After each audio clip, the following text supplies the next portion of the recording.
আসসালামু আলাইকুম রহমতুল্লাহ। প্রিয় দর্শক, আপনারা দেখছেন ডিএমসি দাওয়া টিভি। প্রিয় দর্শক, আপনারা কি জানেন রমজান মাসে যে তিনটি কাজ করলে আল্লাহ তাআলা বনি আদমের সমস্ত গুনাহখাতা মাফ করে দেন? আপনারা কি জানেন সেই তিনটি উপায় কি? প্রিয় দর্শক, রমজান মাসকে সামনে রেখে মহান আল্লাহ তাআলা নিজে প্রস্তুতি গ্রহণ করেন। প্রিয় দর্শক, আপনারা কি জানেন মহান আল্লাহ তাআলা কিভাবে প্রস্তুতি গ্রহণ করেন? প্রিয় দর্শক, রমজান মাসের সবচেয়ে গুরুত্বপূর্ণ তিনটি মাসালা রয়েছে। যেই তিনটি গুরুত্বপূর্ণ মাসালা প্রত্যেক মুমিনের জন্য জানাটা জরুরি একটি বিষয়। প্রিয় দর্শক, আজকের ভিডিওটি না টেনে সম্পূর্ণ দেখতে থাকুন।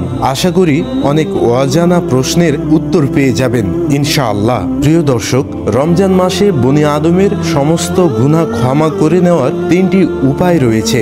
1 নাম্বার, যে রমজান মাসে ঈমান এবং ইহতিসাবের সঙ্গে রোজা রাখলো। 2 নাম্বার, যে রমজান মাসে তারাবির সালাত আদায় করলো। 3 নাম্বার, যে ব্যক্তি রমজান মাসে লাইলাতুল কদরের রাত্রি জাগরণ করলো। এই তিনটি কাজ যে ব্যক্তি করবে, গুফিরা লাহু মা তাকাদ্দামা মিন জামবিহ, আল্লাহ তাআলা তার পূর্বের সমস্ত গুনাহখাতা মাফ করে দিবেন।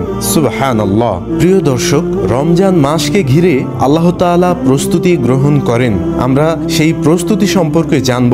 আল্লাহ তাআলা অন্য কোনো মাসে এত প্রস্তুতি গ্রহণ করেন না। হযরত আবু হুরায়রা রাদিয়াল্লাহু তাআলা আনহু হতে বর্ণিত, তিনি বলেন, রাসূল সাল্লাল্লাহু আলাইহি ওয়াসাল্লাম বলেছেন, যখন রমজান মাস আসে তখন আল্লাহ রাব্বুল আলামিন আসমানের দরজাসমূহ খুলে দেন, জান্নাতের দরজাসমূহ খুলে দেন, জাহান্নামের দরজাসমূহ বন্ধ করে দেন এবং অভিশপ্ত শয়তানগুলোকে শিকলবদ্ধ করেন এবং রহমতের দরজাসমূহ খুলে দেন। বুখারী ও মুসলিম।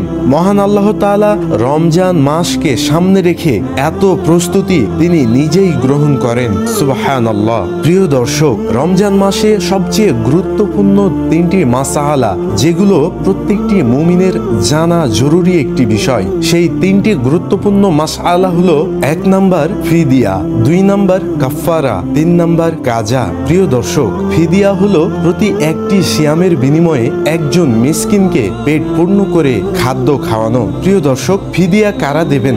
2 জন ব্যক্তি ফিদিয়া দেবেন।